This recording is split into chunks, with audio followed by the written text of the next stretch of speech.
Hello, everyone, and welcome to another episode of The Secret Origins of Mint Condition. I am one of your hosts, James, and we are in the legendary Arrow Cave, which maybe is less Another humid. cave, James, another cave. Another cave, but I think it's less humid than the Bat Cave. I am my sciences. So we're sitting next to the Arrow car and the everything else Arrow that has Arrow plane. on it. And joining me in the Arrow Cave is, of course, Joe. Yes, I'm here, folks, in the Arrow Cave trying to unclog my sinuses. Yes. Also joining me in the cave is Chris. Dear God, man, did you ever have an original thought back then? Yeah. That was a great one, yes. And also joining us is Flash fan fanatic Keith is with us as well. Thanks, guys. Always nice to visit Star City. Thanks for the invite. Absolutely. So hopefully this cave is, I don't know if it's as spacious as the Bat Cave, so we're not all crammed in here together in the Arrow Cave. But so if you haven't seen what we're talking about today, listeners, we are going to be talking about Green Arrow Quiver, the legendary story written by Kevin Smith with art by the great Phil Hester. A story that I think brought Oliver Queen back into the limelight, or maybe put him in the limelight for the first time ever. But we'll leave that to our historian Joe to talk about. So, again, I always feel like I have to say this, and maybe it's good that I say this each time when we do a comic book, or any type of breakdown thing. Is we are not here to recap the entire story. We're actually here to just really focus on the stuff from the store and sometimes the conversations that come out of the topic that we're about to talk about. But I would say spoilers. I would say you should probably read Quiver before you start listening to this. Those are the things I'll say ahead. If you're looking for a breakdown panel by panel thing, there's plenty of other podcasts and YouTube channels that do that. But we are here for the good times and the memories. So that's what we're going to be doing. But the structure I kind of want to start with is, we'll start with a little bit of the history because Joe and I were talking about this prior to the podcast. So Joe, before we launch into some more of how I want to talk about this book, why don't you just, I'm sure you have the flashbacks there. Give us a quick synopsis of where was the Green Arrow prior to the release Quiver? of this book? Well, Yeah. Green Arrow appeared, and this is the facsimile, folks. It's not the real copy. Showed this on the Aquaman episode. This is More Fun Comics number 73 from November, cover date November 1941. First appearance of Aquaman and Green Arrow. And I didn't realize this until I did my research. I knew that Mort Weisinger co-created Aquaman, but he also co-created Green Arrow. And of course, Mort Weisinger goes on to become the Superman editor and builds the entire Superman Silver Age. But yes, so he stayed in that book for a long time. He was one of the 5 superheroes, along with Superman, Batman, and Wonder Woman, that survived the Great Purge after World War II, when superheroes just went into the dustbin of history. The Green Arrow and Aquaman survived because they had backup features. I also have here my Golden Age Green Lantern omnibus. I want to show you Green Lantern got Green Arrow used to get covers back in the day. Aquaman never did back in the 40s, but here's his first cover appearance from More Fun Comics 77 with his psychic Speedy, right? So he was a big deal for a while. Green Arrow. He was a poor man's Batman, I guess, right? That used Arrow Cave, Arrow Car, Arrow Plane. I don't think he had an Arrow submarine though, but he had a lot of Arrow stuff. So that's Green Arrow's origin. He survived basically in the back of More Fun, then Adventure Comics and World's Finest Comics. And we all know what happened to Green Arrow in the 60s when Neil Adams came along and decided that, he needed a different look. So he went from basically this look to this look. He kind of went from Peter Pan to Robin Hood. Right. Exactly. Yes, exactly. Oh, by the way, he was the first member inducted into the Justice League after the original 7, and that's this comic book here, Justice League number 4. Wow, look at that book.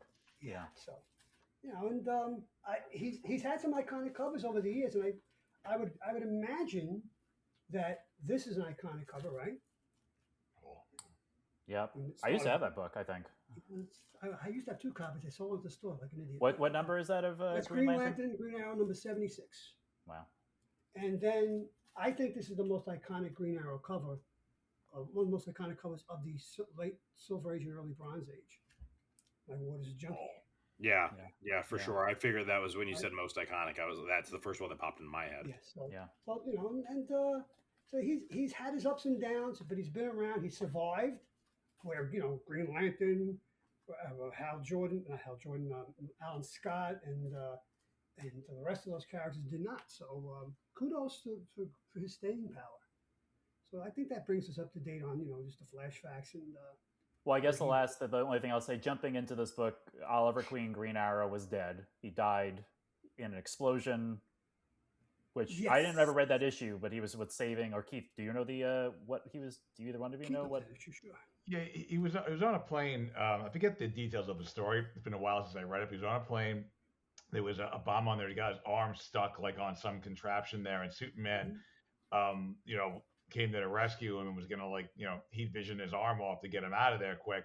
And Ali refused. He said, a one-armed archer or something to that effect. Mhm. And the plane blew up, and which obviously a part of that is how he was able to get resurrected, as we know from Right. reading Quiver. Um, but yeah, I forget the name of that story. I actually haven't read that. I only read I that can't story pull that once, comic right honestly. in. Like the death of Oliver Queen. I read it once. It was okay. It was nothing really that special back then about the book, in my opinion. Um, I liked the beginning of that run, but it was. Yeah, I read it just because I wanted to see what happened to him before Quiver. That's how long ago I read it before Quiver. Yeah.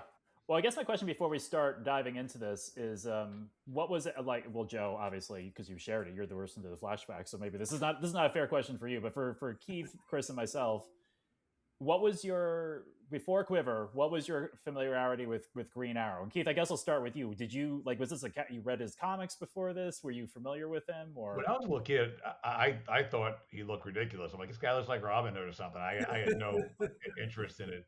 And then when I saw the Longbow Hunters came out, it looked darker, and I was just reading everything at that time. So I read it. I really liked that. I especially love the series ongoing right after that more than anything, like the first like There it is. 10, 12, 13 issues.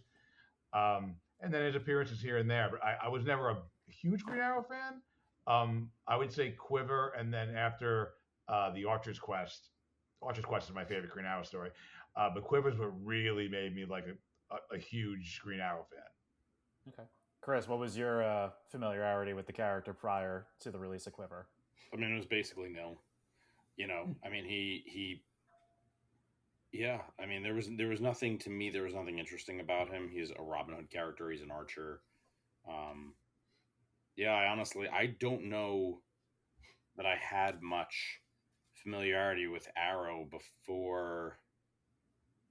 I don't know that I had much familiarity with GA before this comic. I doubt I even would have read this comic if it weren't written by Kevin Smith. Yeah, which is something we're going to get into in a moment. But Yeah. I would say, yeah, I had the Kenner Superpowers Green Arrow figure growing up, so I knew of the character because Is of that how the he looked. 3-inch one? The three and 3-inch quarter, figure? three Quarter. half quarter inch figure that when you squeezed his leg together, he would like shoot his bow, or his Yeah. arms would go up and shoot his bow. Of course, I Well, lost that's the what my bow, nephew, he had all those. so every time I squeezed his legs together, his arms would do something with no bow. So, and then I do think I don't know when I read Hard Traveling Heroes. I think I might have read Hard Traveling Heroes because I want to say Steve Perel lent me his collection. Again, Oh. Steve was very generous back in the day, and he would let me read his back issues and just come in with the Generous entire back run. in the day as opposed to now is what I'm hearing. Yes. No, I'm just saying, Kidding, like, Sorry kidding, about that, Steve. Steve. Kidding. yeah, no, I'm just saying, like, these are his, like, this is before trade paperbacks, so he was like, and Hard Traveling Heroes was not just a few issues; it was like a stack of comics, and Steve kindly trusted me to read those books, so I think that's what happened, and then so that was the most familiarity I had with it. But to be perfectly honest, I mean, it's I just wasn't like the character wasn't like, okay, it's a gimmicky character. It's a gimmicky character, He's like, I guess the character does shoots He arrow. is. He is a gimmicky character. Yeah. Yeah. So it wasn't like appealing to me, like Batman and Green Lantern and other. And again, it's probably Kevin Smith. So obviously, I guess we can. It's hard to talk about Quiver without talking about Kevin Smith. I feel I like Kevin Smith, and I obviously like him as a pop culturist that he's become. I like the way positive he is about pop culture. I enjoy, much like Quiver, I enjoy the stories of his movies, but, and this is also personal taste, the humor that he kind of gravitates toward and some of the subject matter that he puts into his movies, and he put into Quiver too. And this is a family podcast, so like there's some adult stuff in here that we won't be really getting into in this conversation. But it's not really what I wanted to get into anyway with this conversation. I am not really a fan of that, and I don't know if it always lands. I echo those sentiments, James. Yeah, it doesn't land for the DC universe, and for his movies, it's obviously his movies, and it doesn't always land for me. But I like that he, like I said, I like what he represents for pop culture. Like I said, he's a positive force for it. I think at the time, like again, I think also some of the writing is a little dated in Quiver, but with some of the jokes and stuff that it would not be appropriate now. But I also know the time in which he was writing some of that was acceptable. So I do have issues with the story. I overall like the story. I overall like Kevin Smith. It's just the humor and some of the writing doesn't land with me, and it just doesn't lock in for me. But um, I think what he did with the story, at least, and connecting it so well to the DC universe, I really enjoy. But I want to leave that for a moment and just I'll open it up to everyone else's thoughts about Kevin Smith movies, and then Kevin Smith like maybe writing this book. What your overall thoughts are of him as the author of this story? Go ahead, Keith. Yeah, I was going to say, let's start with Keith. What you got, Keith? Yeah, I'm not a huge Kevin Smith fan. I did not care for Clerks. I really like Dogma. Yeah. Love Daredevil, Guardian Devil. I think that was great. Probably, yeah, it was really good. Yes, I should say I do like Guardian Devil as well. Yeah, I honestly, the most I ever really liked him, honestly, more than any of that, was he did this DVD box set years ago of him visiting and speaking at colleges. I think it was called An Evening with Kevin Smith, where he talked about how he did a music video for Prince. He talked about working, from the Superman script and this like little stories. I thought he was a great speaker, and I really enjoyed that, and very funny. He was like a lot like stand up. I'm not a huge fan of his movies. A lot of my buddies were back then, but I liked him enough. Um, yeah, not a huge fan. That being said, I was looking forward to him coming on to the book because I just at that point, resurrections in comics were still relatively new. I don't count Superman coming back as a resurrection because that's like any character where immediately they're coming back. I don't count really as a resurrection. And you did with Superman. Green Arrow was at the time. Barry Allen was dead for years. Supergirl, this one, that one. So there actually was impact to that. So the idea of him coming back was very compelling to me. It was very interesting. Joe, I know you said you shared similar opinions to what I Yeah, shared. I thought some of the subject matter, especially in the first two issues, was it doesn't say for mature audiences like it did on the series before. It was written by Mike Grell. I just thought they could have gotten around that a little bit less, graphically, and so that bothered me a bit. And Keith, I was texting Keith yesterday. I said when I first started rereading this again, I thought the first two issues dragged a bit, and I found it a little ponderous at times. I think the whole thing is 10 issues. I think this should have been combined or squeezed down to maybe 5 or 6 issues, something like that, or 8 even. Yeah, there's a lot of dialogue. I don't know if this is true, and I could be speaking totally out of turn here. And I've heard that when he writes a script for a film, he writes the dialogue basically, and I thought as I was reading this, that's where the film germinates from. That's where the film springs from. The dialogue. As I was reading this, I was thinking of 2 other great dialogue writers of the period, but he's not the best. I mean, the best is Brian Michael Bendis. I think he's a guy. And Keith has often pointed to that one issue of Ultimate Spider-Man where it's just Peter and Mary Jane, right? Right, Keith? I love that. Yeah. Speaking, and it's sometimes when Kevin Smith or the other writer I'm thinking of, Josh Whedon, when they write dialogue, they sometimes fall to the lowest common denominator and they put a joke in there that's inappropriate or just doesn't fit the scene. And I found that a bit disturbing. You mentioned though that he brings in the DC universe. I mean, he does his homework here, obviously, because as the story progresses, there are a ton of callbacks to things that happen in the DC universe that fit perfectly. I mean, they do. He seamlessly puts them in here, so I appreciated that. But to be honest, I read the first 5 issues yesterday, and today I skimmed the last 5. And the only one I read full was the Hal issue when he meets Spectre and they go up to heaven, and he meets his soul, so to speak, and the last issue. But yeah, I just think it went on a bit too long. It's a bit too wordy. But I can understand what he was trying to do. I appreciate what he was trying to do, and he put Green Arrow back on the map. So when all is said and done, I think thank you, Kevin, for doing that. So yeah, yeah, I agree with that too. I mean, I think, and Chris, we will get to you. I'm sorry, we're gonna get to you. I want to get your thoughts on it, but I would say I think because of Kevin's position as a movie director who had some clout, I think he actually, I don't know if they asked him or he had a take to bring Green Arrow back, and they let him. And to be fair, this is his second comic book after Guardian Devil, which if we will get to Guardian Devil at some point, but if you look at that book, it's all words for a very long time Oh my until God, yes. until Casada was like, you got to leave me some space for my artwork, is what he Yeah. had to tell him. And Phil Hester, I think, is a great artist, but I think he learned a little bit. But I still think it's like Phil Hester, I think, did his best to lay out these panels so that the words could also be accommodating to the artwork. So you are watching a person learn about it as he's going along, and you're also, but also you have a person who knows if DC would actually have brought Oliver Queen back if Kevin Smith hadn't had a take and wanted to do it. That's a good point. So, Okay. Yeah. so Chris, I'm curious your thoughts on on Kevin Smith, the writing, the story overall before we go further. Sure, yeah. I mean, the humor wasn't as blue for me because I read it when I was younger, and I was used to Kevin Smith's humor. I really liked Clerks. I haven't revisited it in a very long time. I don't feel the need to. Um, but the banter was something that I really enjoyed. I enjoyed the blue humor at the time, more so then than I do now. I think I still enjoy blue humor. And for anybody who's maybe younger and listening, blue humor just means crass. He does. He gets crass at times, and I think his humor can be heavy-handed. I don't think there's a ton of subtlety in his writing at this time. I'm a huge, like you, Keith. I'm a very big fan of Dogma. Um, I like Kevin Smith personally a lot. There's this really great story about how when he was doing Dogma, he got Alan Rickman to do it, and he was like very nervous about this.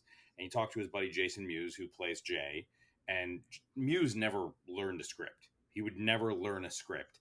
And so, for Clerks, for Mallrats, he would show up not having, I mean, he'd have read it, but he didn't know it. And so apparently, my understanding is Kevin Smith was like, listen, you cannot F around for this movie. Like, you need to know your lines. We have Alan Rickman coming in. Mm. And Jason Mewes didn't know who Rickman was, but Kevin Smith kept driving this home. And so sure enough, before the first like table read, he checked in on Jason Mewes and was like, how you doing? And Jason's like, I know the script. And he's like, great, you know your lines. He's like, no, I know the script. He had memorized the entire script. And so Kevin Smith was like, okay, and like ran lines with him. Like, he did all the lines. Jason Mewes did his lines. And sure enough, he had all his lines. And Kevin Smith went, okay, let's reverse it. And Jason Mewes knew every line in the movie. Wow. And Kevin Smith was like, you've never done this before. And he's like, I'm terrified of this Rickman guy. So like he's got a lot of good stories. He's always been a fan. For anybody who does not know, his daughter is named, does anybody here know? Harley Quinn. That's right. Yeah. Oh, really? For Harley Quinn, of course. So he's a big fan, and sometimes, and like personally, he's kind of not as brash as his writing. So personally, I like him, but I think his writing is really heavy-handed, and I think we see that with, like you guys said, all of the dialogue. There is a ton of dialogue. Everything has to be said. Nothing. It doesn't feel like anything gets left to interpretation. And I think my maybe just based on what I know about Kevin Smith and his love for these characters and this world, and I think this is his first time writing a comic book.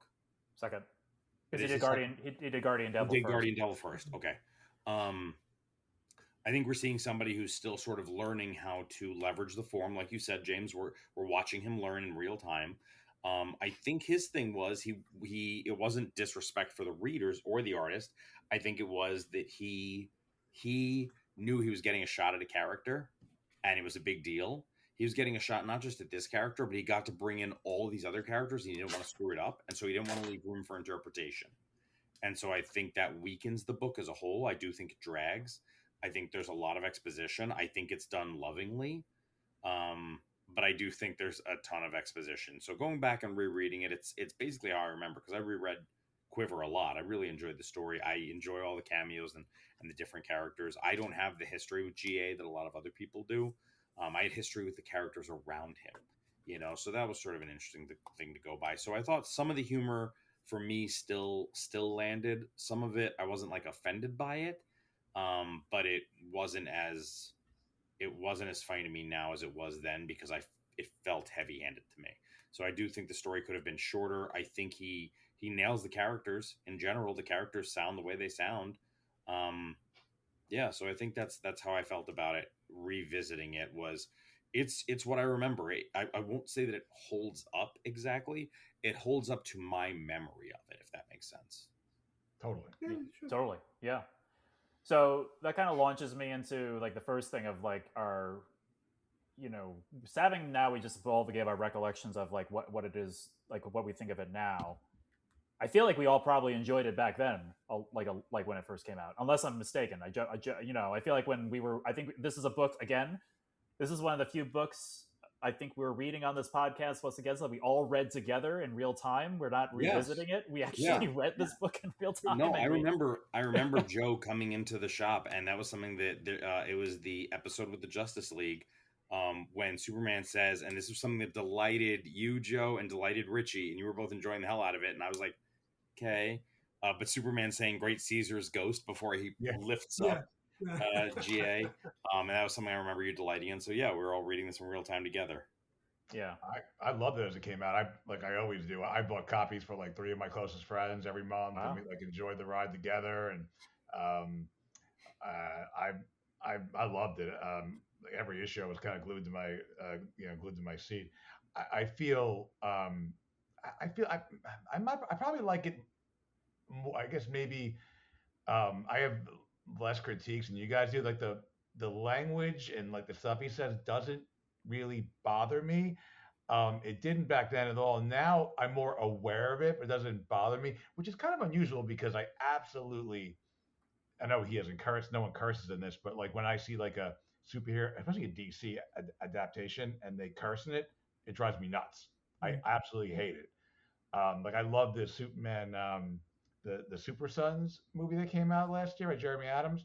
But it was perfect. Other than them cursing in it, it absolutely drives me up a wall. So it's funny how I still feel like that curses are appropriate in the DC property, but this stuff I guess didn't bother me. Some of the things he would say for some reason, I find it really distasteful if I see anywhere in a movie that has like Superman in it, especially where someone says like the S word or the F word. It bothers me to no end. But in this case, it doesn't bother me. I don't know. I can't explain why. But yeah, I love the series then. I love it now. Like Chris, I've read it so many times. I can't even so many times over the years. Joe, do you remember enjoying it? Your feelings now? Did you have them then, or you remember like No, I enjoying think it? I enjoyed it much more then Okay. than I do now. Yeah, I'm at the stage in my life now where you got to hook me right away, especially with a comic book or a TV show or a movie. If you don't hook me in the first few minutes of a TV show or a movie, or if you don't hook me in the first 10 pages of a comic book, I'm not going to stick with it. I mean, I find myself, this is just old man Joe, I guess. I find myself reverting back to type and rereading stuff from the not only the Silver Age, but I mean, I'm reading my Marvels through as I said, March through Marvel. I started 3 or 4 years ago, January '65, and I'm up to now the summer of '81. And I try with my comics, with Epic Editions and Masterworks and omnibuses. I'm reading as I was buying those books each month back in the day. And I just finished, I texted Keith about this yesterday, I just finished the entire Dark Phoenix saga and it blew me away again. I know we did this last year with Arco, but I read it again, and it's just like, and I shouldn't do this, but that sets a bar, and this is how many years after that? About at least a dozen years after that. So, and it's not only this story. There's other stories that people like from this era, the early 2000s, and I mean, remember that book by Brian Azzarello, Superman Forever, with the great Jim Lee artwork? It's like, I don't know if you guys ever read that. I've read it 3 or 4 times. I have no idea what the hell it's about. But every time I go back and read Chris Claremont and John Byrne or Frank Miller on Daredevil, and Daredevil was just starting his run back in this time, 81, 80, 81. That's the stuff that I want to read and I want to reread. And because that just grabs you by the throat, that stuff. And this unfortunately didn't, but I would like to know who the editor. I just looked up is Bob Schreck, I believe. I'm wondering if he had free reign to go with the 10 issues, or if they, hey, Kevin, maybe we can rein this in a bit. I really think if it was a shorter story, less issues, I think it would have come off as a much better story. But Yeah, I mean, I don't disagree with that. I mean, I don't know. I don't know. I mean, it's like about how much I've listened to Kevin Smith because I do enjoy him as a pod. I do enjoy him as a person. Like Chris said, I enjoy him as a he's person. very entertaining. I love his podcast. I've listened to a lot of his evenings with Kevin Smith, so I do enjoy him. But surprisingly, I don't really know the process behind this or Guardian Devil. But I think Guardian Devil was a big hit, and I imagine him coming over to DC, like maybe when Jim Lee moved over from Marvel to DC, it was a big get, and so maybe I gave him free reign, and they obviously gave him the keys to the kingdom because he got to use pretty. I can't imagine any character he didn't get to use because he got to play with the entire, all the action figures that he wanted to. If And so it sold really well. It wasn't quite at Batman's numbers, but it was right. I mean, the first 5 issues were right up there with Batman sales, which for Green Arrow, and then even like the next 5 issues, he was actually on 15 issues though. He did the Sounds of Violence next, but they were like pretty much it was up there. You know what I mean? It was a hot book. So I feel like maybe because of Guardian Devil, they trusted him to at the very least do the first 10 issues like the way he did. Yeah, I agree with that. So now kind of cutting away maybe the peripheral stuff, to get to the meat of our conversation now, because we're doing this book because I mean obviously an iconic book in the DC catalog, and especially of the era when we all were working at the store and went to mint condition. But we're also doing this on the road to Green Lantern Rebirth. So let's get to issues like 4 through 6 or 7, like from Aquaman meeting him on the pier all the way to him going to heaven. Like that's the real fun stuff in the story, at least for me. Like that's the stuff I'm like I'm enthralled, and this is what I'm here for. And the whole Batman issue is fantastic. But I have to say one of my favorite lines before in the opening, how the good God, man, did you ever have an original thought of yourself? Like that's I'm like, good one. But I'll just ask generally before we kind of dive into some fun parts in that section of the whole story. But of the resurrections that we've seen in comics, both before and after, and the resurrection we're eventually leading to with Hal Jordan, what do we think about this as a comic book resurrection? Is it a good story? I think it's well researched. He thought it out fully. It's obviously, I would say it's complex because you have to know a lot of things. But as a superhero coming back to life, what are we? I would give, if we're going to give it a score, I'd give it a B+. Everything, as his resurrection stories go, it's Green Lantern Rebirth. That's the epitome for me. That's an A+. I agree with you, James. He did his homework. He pulls from different parts of the DC history and the universe. But again, I don't want to be a dead horse here, but it could have been shorter. It could have been a little more compact, and I think it would have hit a little harder too. As the resurrection story goes, it's better than I think Keith will agree with me on this. Maybe you won't, but I think it's better than Flash Rebirth, right, Keith? Absolutely, yeah. I think it's way better than that because Flash Rebirth was just really a very, very much side-by-side copy of Green Lantern Rebirth. Yes. And I mean, to the page, to certain things that happened, it was crazy. I think Green Lantern Rebirth, like Joe, I think is the best rebirth in comics. Again, I don't count Superman A because we knew he was coming back, and B, he didn't really die. If you read the story. I actually put Quiver as the second best. I can't think of a better one, not Flash and none of the other ones even jumping out. I love Drew Baker's Captain America run, but when he explained him coming back and Cap Reborn, which I've read Drew Baker's run like 2 or 3 times, I really couldn't tell you how he came back. I have no idea. Like he was dead, he had a dead body, but then something happened with time travel, and I don't know. Like it just it's like the return of Bruce Wayne, right? After he's killed in Final Crisis. That was even then he didn't really die. He got transferred back in time. So like out of true rebirths where the person was actually dead, we saw Ollie in heaven, Hal Souls with the Spectre. I go Green Lantern Rebirth #1, and then Quiver 2. Unless you guys can remind me of another one, I can't even think of another. Jason Todd, but Jason Todd came back. Was Lazarus Pit, right? Yes. Yeah. And really John Byrne and Jerry Ordway brought back Jean Grey just before John Byrne went over to DC Comics to write Man of Steel. Really funny you mentioned that because this is my bedside reading right now. Under the Red Hood. Under the Red Hood. Yeah. Okay. Nice. Great animated movie. That's really hilarious.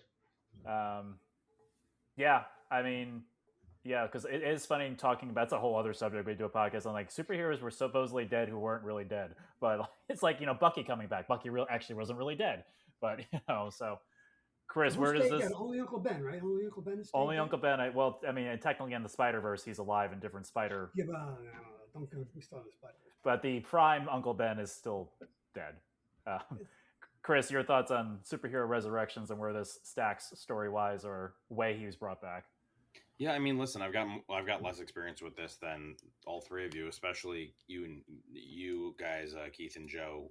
Um, for me, it was it's interesting. I have a little bit of difficulty ranking it as a resurrection story just because I wasn't really familiar with GA before.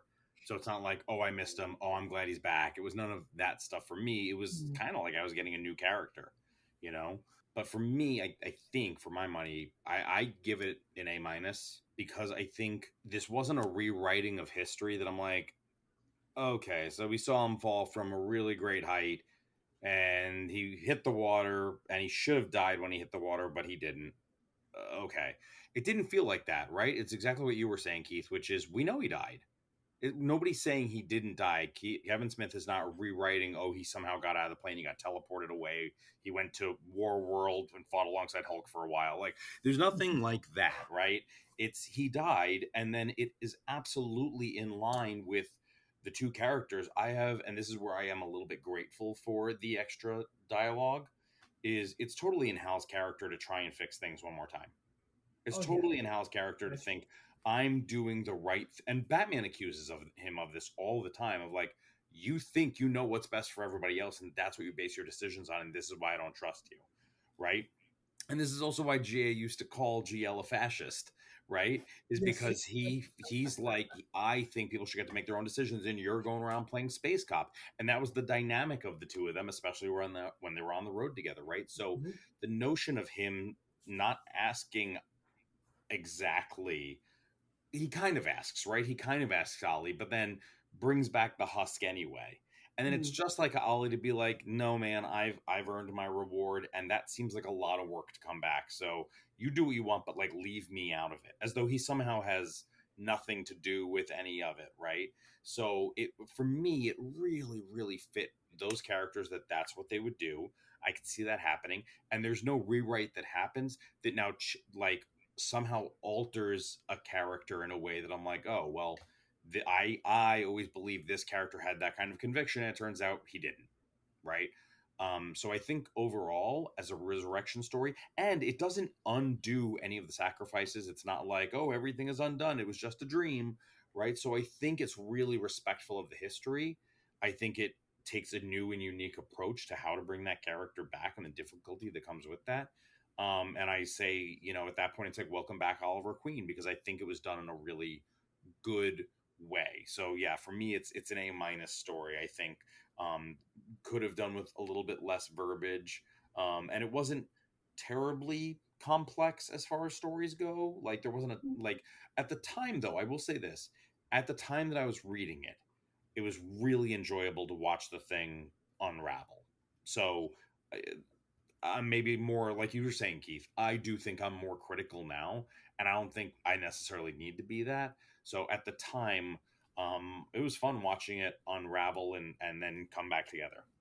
So Chris, you aren't perplexed by any of those callbacks to previous DC stories and events? No, because they kind of didn't. They were explained, you Yeah. know, Okay. and that's why I say like Okay. I don't think he needed all of that explanation.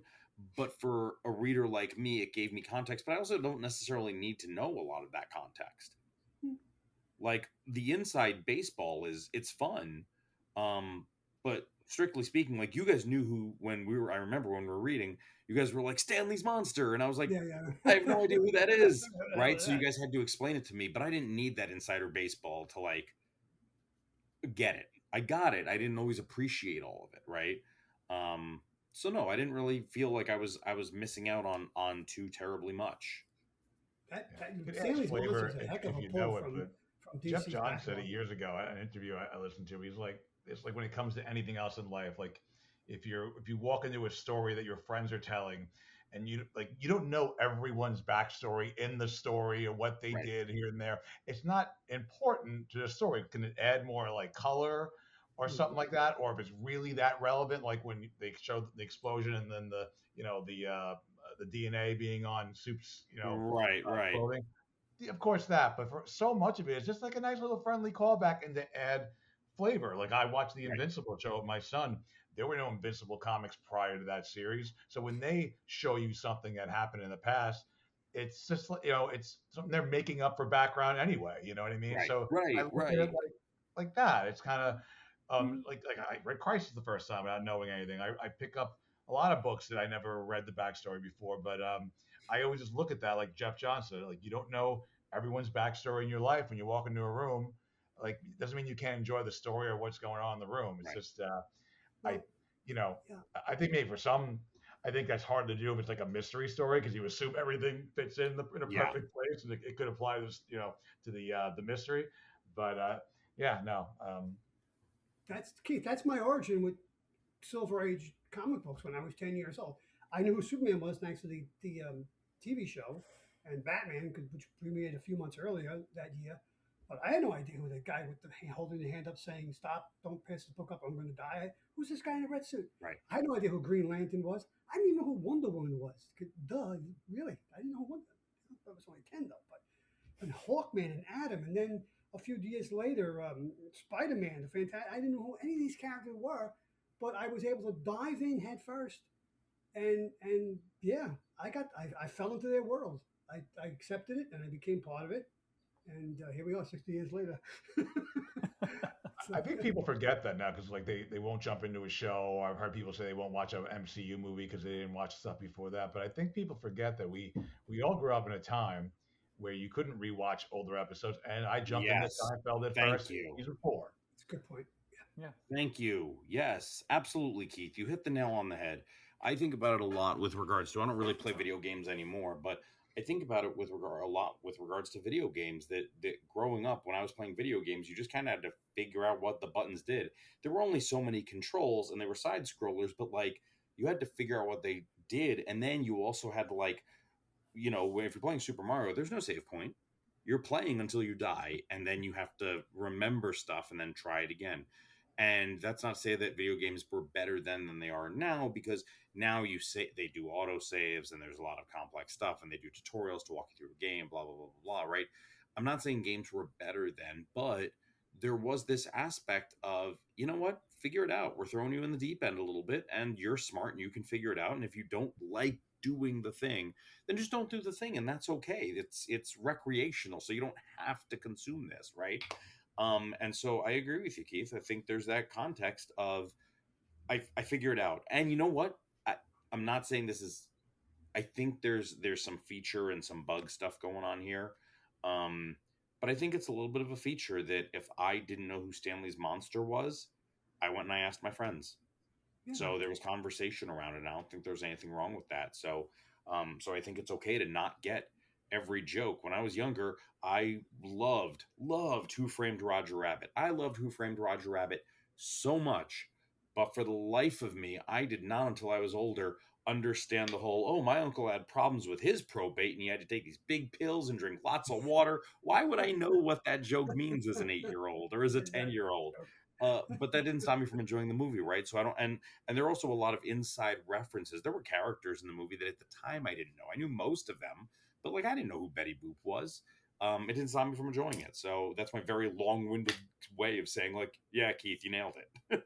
Yeah, I mean, and also when we were reading comic books, I brought this up a lot. Like there were graphic novels, but not as like there is today.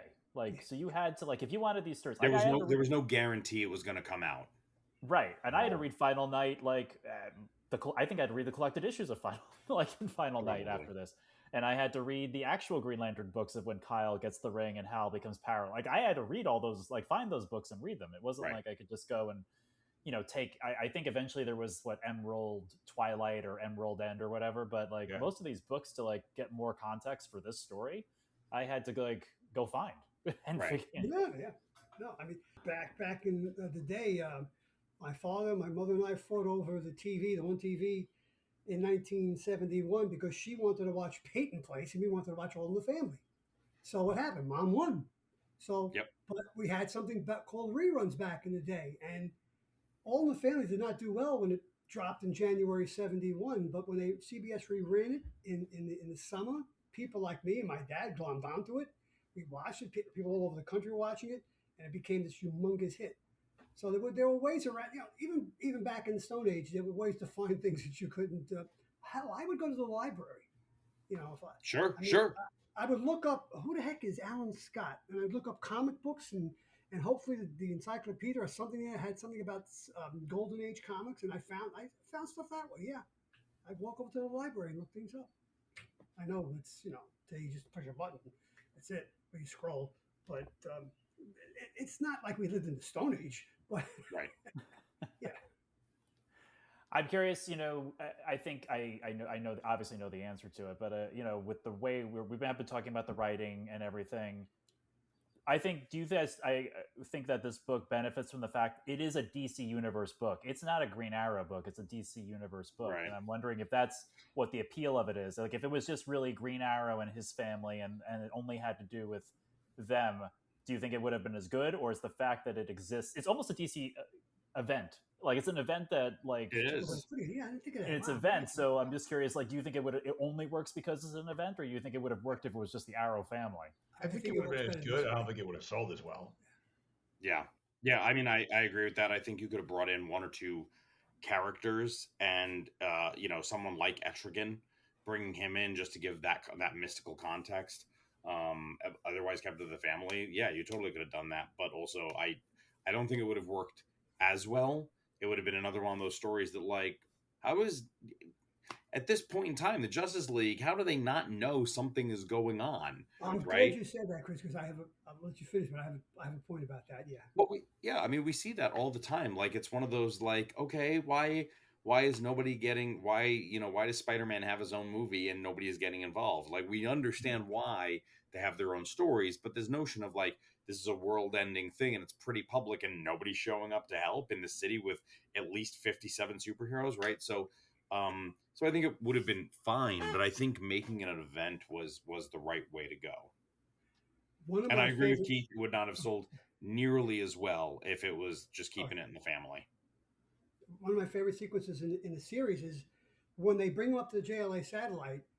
It becomes like a situation comedy because their consternation that Ali is back and he's like he doesn't understand because he was just on the road with Hal and Dinah, Yeah. finding America, finding and they're saying no, and it's like as I'm reading, I'm like somebody tell him he was dead for the love of God.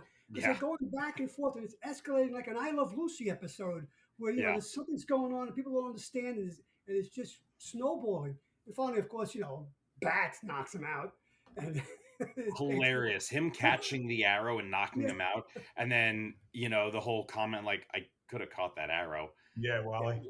But It was very funny to me. It was an enjoyable sequence. As I was reading, I said, "This is like a situation comedy," and I did. That's the high point of the series for me. That I love Justice when League him and was Spoiler in the Batcave though, and she's just like teasing him a lot. She's like, Oh yeah, he's that's talking about, Stephanie. Yeah. cat. And he's like, don't we call them bat scans down here or something? I had forgotten about that. Well, that's the humor that actually worked. What a great spoiler! I loved his spoiler. She was great. Yeah, me too. Me too. I thought she was and the way that it was done in the story too, the idea of Tim walking away, but Spoiler was a really good like replacement for her, but clearly not nearly as skilled. But sort of you could tell that like Batman was willing to forgive that because he missed having Tim around, and so that humor worked. Yeah, I agree with you. I was a big fan of Spoiler. Yeah, and Tim's the best Robin. I don't care. Like I hate that they keep on replacing him and whatever. Yeah, no, Tim is absolutely the best detective. He's just like if anyone deserves to be Batman one day in the future, which I don't care about that too much with because it's Batman, but it's Tim. Yeah. So, well, I think we've kind of dived into some of it already of our highlights. I will say, like, obviously, I think this story is good just because it also, the time in which it's written is, I just always feel like that was one of my peak times in comic books. Like, everything that he is writing or using, Kevin Smith, or all the things that we read and enjoyed at the time. It's, again, where Hal is Parallax and Spectre. I loved Hal as the Spectre. Me too. And Oh, yeah. and Beautiful. his book. Batman Well is peak Batman, and I mean I know Kevin Smith had a deep love for Batman the animated series, and I think he's channeling Kevin Conroy. I can see like this is a Kevin Conroy Batman, Mhm. I agree. um, and and I haven't read as much of it, but obviously the banter with him and him and Hal, and the banter with him and Aquaman is great too, and I love that. Yes. Yes, he brings a lot of life to Arthur, and I love the whole like both of them saying, "What the hell happened to you anyway?" Yeah, Yeah, he's also a crusty curmudgeon Ollie, because when he meets Wally for the first time, he kind of dismisses him. Well, at least you fill out the suit, but I remember when you were just a tyke. Yeah, And then he meets Barry in heaven. What the hell are you doing up here? it's actually a So really nice way of giving us a reason why he would be using sort of the old comic book language, yes. and some Mhm. of the like some of the language he uses is out of date, and it harkens back to his the older comics, but it also makes sense in the context of he doesn't remember anything after that, so that's why Right. his language is the way it is, Yeah. right? And so it's nice that Kevin Smith uses this device as a way to like use, I can't remember exactly what he calls Batman, like kooky old bats, or he calls him something that Hmm. is just like that is absolutely like 60s talk, right? That is 60s lingo, but it works and it gives him an excuse to be silly and funky in a way that like makes sense and allows the other characters in the comic book, we get to be in on the joke with them because they are surprised by the language he's using just like Yeah. we are, because this is a man at a time, right? So like I Mhm. thought that was a nice touch. I agree. yeah, I agree. Yeah, and I personally, I mean, Kevin Smith is clearly he's choosing his history that he really enjoys. Obviously, I mean, it's not hard either. The stuff he's choosing from are things that lots of people enjoy. I mean, Hard Traveling Heroes is a definitive run It's my favorite of those two characters green arrow. together, so that he heavily leans on that. When they're in heaven and the stuff with Etrigan, it's Alan Moore's Swamp Thing is what I'm thinking. Like this is Hmm. all Alan Moore's Swamp Thing when they went to what we did with the annual #2 when Swamp Thing goes to heaven and hell. Like that's he's basically standing with Ollie where Swamp Thing met Alec Holland when they went to heaven. The Phantom Stranger shows up just like in that book. I'm glad you mentioned. I have a question. What I mean, maybe I'll look at it Dead again. Man shows up just What like did in what did that book. Spectre do to Phantom Stranger? Because he says you can't go in with that guy, right? They're at the pearly gates. Oh yeah, he So yells at him. Like, what you mean in Quiver? What he does to him? yeah, what is? I mean, because he's there, and the next panel they're inside the gates, and He just the intimidates Phantom him. Stranger is gone. Yeah, I He think he just just intimidates intimidates him, him. right? He does, he just scares the hell out of him. Okay, well, which is not easy to do because the Phantom Stranger is pretty scary Yeah, at Well, times. yeah, I mean, I think ultimately, like, it's a reminder because we've run into this a whole bunch, right? It's a reminder that those rules of heaven and hell, angels and demons, all that stuff, those Mhm. rules can be pretty arbitrary sometimes.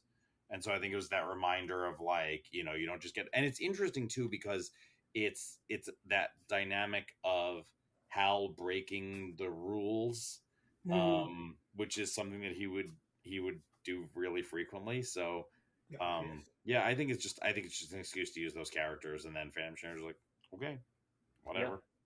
yeah. Like I said, I just saw it as an homage to Alan Moore Swamp Thing.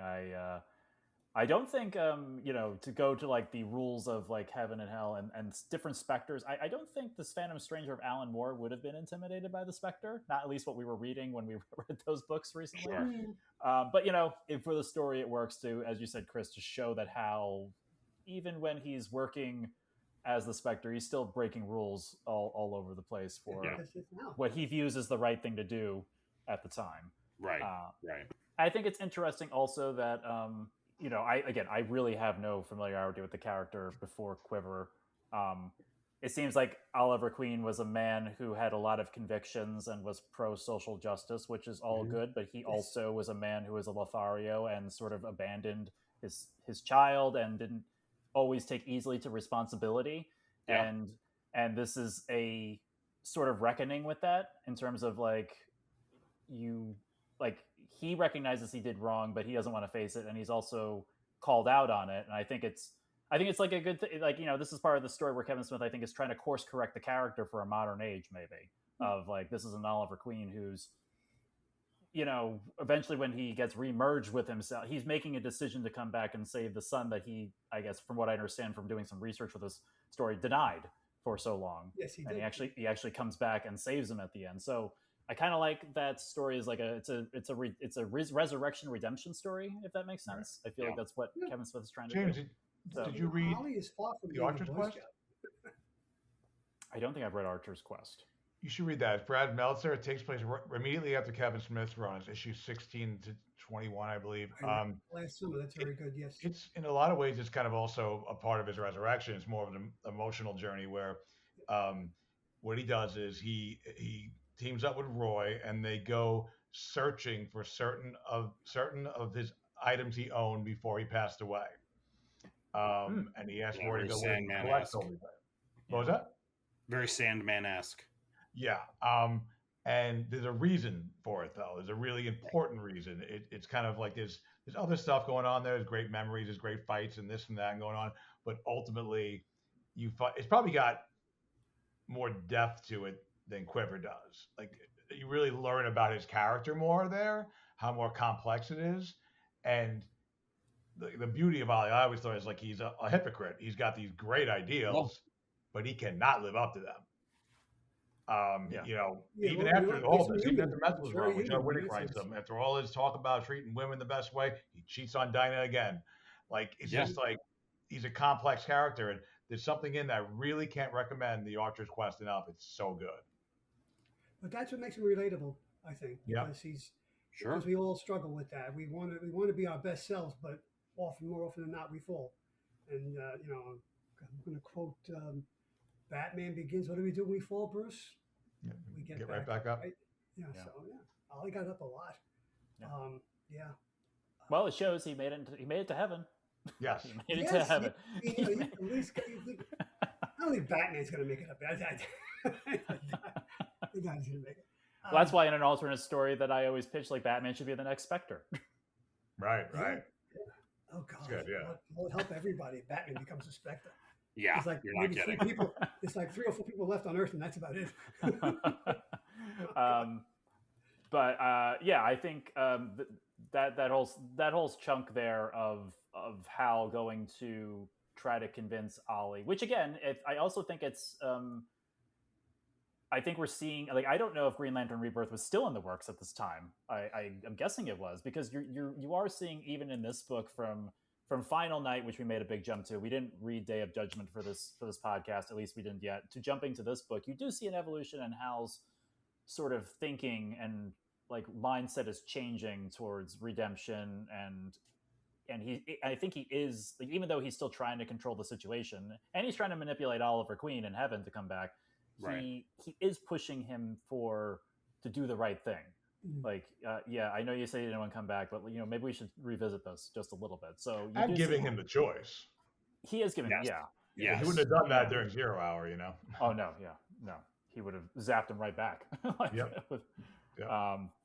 So I think you are seeing a progression with this character, and I wish I knew if like they had this in mind, that they're laying the seeds for him actually coming back. It could have been like a backdoor thing with like some editors and stuff like that, but I know that it didn't really get, like, the idea, supposedly at least, according to interviews, was Dan Didio's, and he wasn't in that role yet at DC. He's a writer writing Superboy at that point. He didn't get that like editorial. What was he, the chief editorial, whatever his title was? He didn't get that till later, and he always claimed in interviews it was his idea to bring Hal back. Okay, yeah, but. I mean, from where he is in the story right now, it makes sense that Hal Jordan would, at least from my mind, read in like, Monday morning quarterbacking the whole thing. Like you could say, oh yeah, there's some seeds being laid here for Hal Jordan coming back as Green Lantern, or getting redeemed, at least in the eyes of most of the DC universe. Maybe not Batman, but that's a whole other. I love that. I love that scene though when Ollie's like talking to Hal, and first he's like, "No, I'm not going back. I'm not going back," and he just like, I forgot how he worded it, and how, to go down there and save his son. And that was like an epic moment. You just felt it, like, you're gonna get down there and save your boy. Yeah. And he shouts, and Hal's listening, like, I'm ready, Hal. Like, it's Yep. Like, I knew you'd make the right choice. Yeah. Right. I also like Chris to your point of what I think you already mentioned it before when Deadman says he's with Hal took him and Batman's like how it just like gets under his gets Batman's Yeah. coat like right away like Yeah. how do you think Hal Jordan is like Batman's greatest nemesis the way he reacts Well, Well, no, they and can it's do funny that. because they butt heads a lot, even in like even in the newer, what was it, when it was New 52, and that whole thing where it was just like them going head to head. Of course, Batman always came out on top in terms of like I have well, what is it? It's one of my favorite parts of when he leaves Hal in charge of sort of leading the charge against Darkseid. And GL's like, you're talking really big for somebody who didn't lead the charge. And he's like, are you talking about when I gave you simple directives and you screwed them up? And then what is it? GL says something like Diana told you, and he says Cyborg has it on video, or Cyborg emailed it to me. He's like, I really hate you, bats. The whole thing. My favorite. This is one of my very favorite Batman moments. Is GL basically talking, like totally dressing Batman down, and Batman, it's like a shot from like his chest up, and he just says, what does this do? And he's holding the ring. Yeah. And suddenly GL's, and he's like, how did you do that? He's like, we're in concentrate. And he says, you will never do that again. And Batman says, unless I want to. I think, it is interesting. It's something that Batman can't let go. And frankly, when he finally does sort of like, not quite forgive Hal, but believe that he is genuinely trying to reform.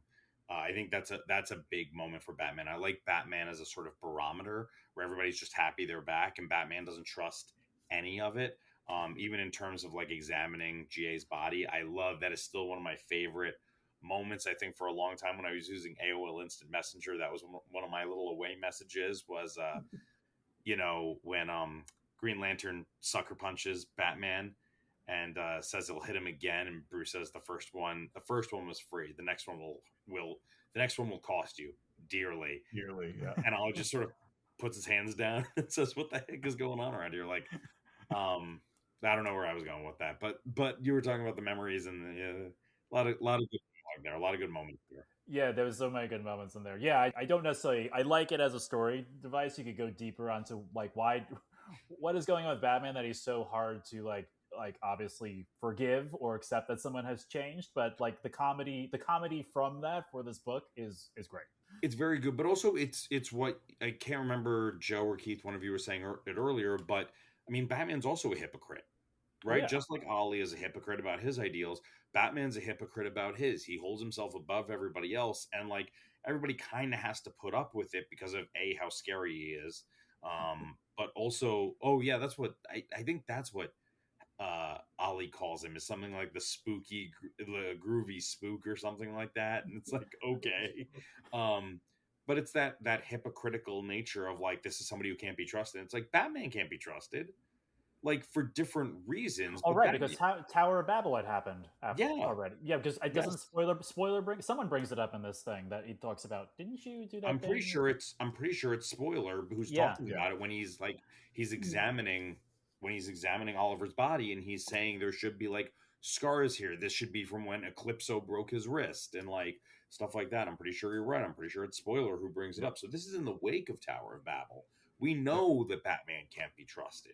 It's always for the greater good, but like his greater good is more important than everybody else's greater good. So like he's a hypocrite too. And I think that's part of why Hal bothers him so much, is because Hal doesn't have the same respect for Bruce or Batman as a lot of the other heroes do, right? Hal never had that because Hal is fearless.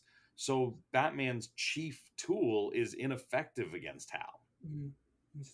I like that's a good point, Chris. I also was thinking, like when you were saying that, it's probably because we sometimes dislike the thing in others that we don't like in ours. And if he had Parallax's power, who says that Batman wouldn't do maybe some of the same choices, or at least have the same mindset? Totally. Like, I know this is right. I am doing this because it's right. This is what we're doing. Mm-hmm. If you fast forward 3 years later, Identity Crisis reveals that Batman had a good reason to distrust them. yes. As it turns out, God, that was only 3 years later, wasn't it? Mm-hmm. Yeah. I just got installed. Wasn't planned, but Tower of Babel looks a lot different after reading that. Yeah, no, you're right. It does, and it's one of those things where like they can't try, and he leans on that too, right? When he's a dog with a bone when it comes to Yeah. stuff, where he does not let go. It's one of the reasons that I really like that sort of the primary agent of betrayal is Zatanna, because he has so much history with her. He has so much history with her. The betrayal cuts that much deeper coming from her. I'd be remiss before we wrap up this podcast if we didn't talk about Phil Hester's art, or at least comment on it.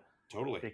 Because I would say like this is something I guess that has grown on me. I think when I first read the story and saw the art, I was still more in Jim Lee, Todd McFarlane, Mark Millar type of like. Am I saying Mark Millar? Who's the artist? Not is that? No, Mark Millar's a writer. Who's the one who did Ultimate? Brian Hitch. Sorry, Brian Hitch. Brian Hitch. Yeah, Brian Hitch type of like, and now, as I said, like time has changed. Like we just recently spoke about Chris Sammy's work, and we always talk about Tim Sale, and Phil Hester is sort of in that category, and I really like it revisiting it later. I think I like what he does. It's not simple. It's just I don't know. I just really like the moodiness. I like the way he captures everyone's presence and facial structures and body language with simple lines. But I'm curious what everyone else thinks about the artwork. He's a great storyteller. I mean, he reminds me of Joe Staton, who Keith probably remembers Joe Staton. He had a run on numerous books at DC, including Green Lantern, Hal's book. But his simple artist, simple lines, like you said, James, but he tells a really good story. He tells a story and he draws you in. And your eye follows the artwork on the page very easily. You're not at any time. It's not freaking Keith Giffen, who's a great writer, but I never liked Keith Giffen's art because I don't know what the hell's going on when he's laying out a page. I just can't follow it. But Hester, yeah, I saw this artwork for the first time. It was a little simple. This is before I got any appreciation for Alex Toth and all those that came after him.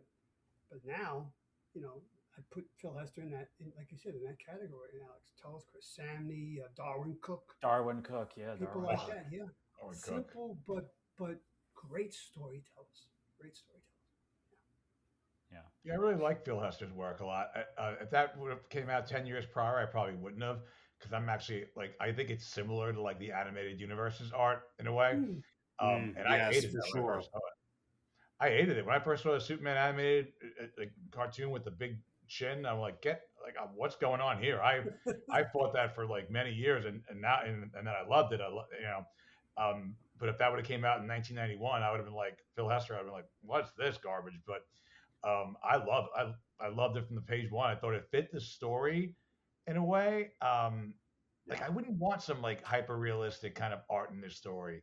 I can't explain why. I just feel like it just works well. Like the simpler like line work. I really enjoy it. Yeah, Arthur Adams would not have been a good choice for this story. His stuff is very, more so, even more detailed than I think George Perez, who was a fairly big artist at the time. This works. Definitely works.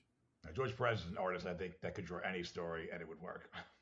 Yeah. Probably, yes. Him and Dan Mora. I think Dan Mora could probably draw any story and it'll work. But I mean, to go to your point, Joe, just from our recent Hush podcast that we did, Phil Hester uses negative space. He likes the negative space. There's a ton of negative space. Yep.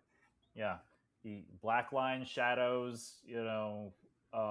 Again, he is kind of an animated style, and I don't mean this in a bad way. His characters, male, female, monsters are a little blocky. I mean, but they're good. It's like really good. I really like it. I think it plays off against the overwriting of Kevin Smith and all the word balloons and whatnot, because it's you're racking your brain out to stay with the story, with the narrative as it's written on the page, and then the artwork is like, that's all right, buddy. We know you're out there reading this. We're going to take it nice and slow, nice and easy with the artwork and get you through the story. Kevin's talented, but sometimes he's a little bit too full of himself maybe when he's writing. But I'm here to take your hand and push you along and guide you through the story. And that's what I think Hester was doing. I also think, and I love Mike Grell's work, don't get me wrong, but I also feel like because within the superhero universe, like Green Arrow is like kind of like a conceptually like a hard sell that he wouldn't be killed his first night out there. You know what I mean? He's not like super trained to fight like Batman, like, and even then. So I just feel like if you kind of put that like cartoony kind of art in this kind of story, it's like, okay, like this is a superhero. This is an animated series kind of a story I'm reading. If you gave it like David Finch art or like Ethan Van Sciver art, like super Yeah. realistic and like the more real it would look, the more it would take me out of the story that all this stuff has happened to a guy with a bow and arrow. The To only me, realistic artist that made Green Arrow work was Neil Adams because he redesigned him from Robin, from the basic Robin Hood to Robin Hood with the goatee, and he made that work in Hard Traveling Heroes. But after that, it was difficult. There were many artists who tried to make Green Arrow. I think Jim Aparo did a pretty good job with Green Arrow when he teamed up with Batman and Brave and the Bold. But yeah, I think Hester was the right man for this book, definitely. I mean, this book is also like a fairy tale a little bit. There's Yeah, there's okay. monsters, there's The heaven and monsters, yeah. hell, there's the gods of the superhero unit. It's like a fairy tale, and I don't know if I didn't think of that. I don't Thanks know if for like that's having great. like a Jim Lee per se or like someone draw that if it would be. I mean, it would probably be beautiful, like I said, or anyone like George Perez would be beautiful, but I don't. It might ground it too much Mm, in the reality of like the situation, and you need for a story like this. I know it's a comic book, but there are some like really like there's stretches of imagination in this thing oh to bring yeah. him back that you really have to have sort of a fantasy element and be like, all right, I'm going along for a ride. We've got we start with Hal Jordan as a godlike being, and then he becomes another godlike being, and then Well, we're there's a lot of going to stretches. You got a crazy grandpa who's a monster.